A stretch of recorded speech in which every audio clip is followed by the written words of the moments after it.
dumana nung ke pise thawo nung bai malai da mai plo khashi na ya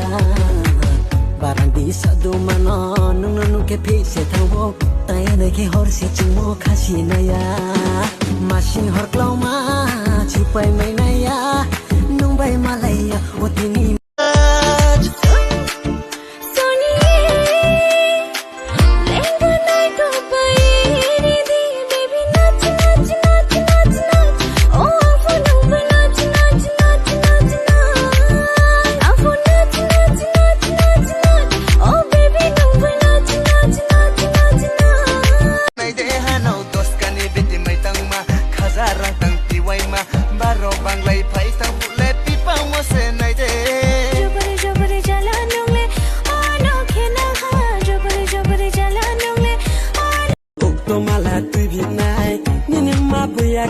Jamarui no kaka ungai anon la ya be no lake onule anon la ya be no lake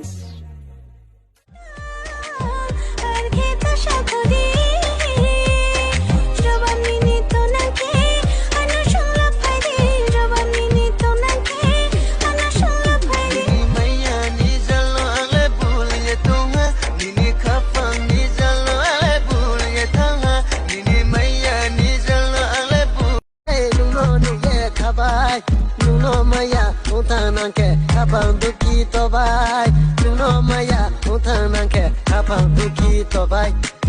le, koru mo sano.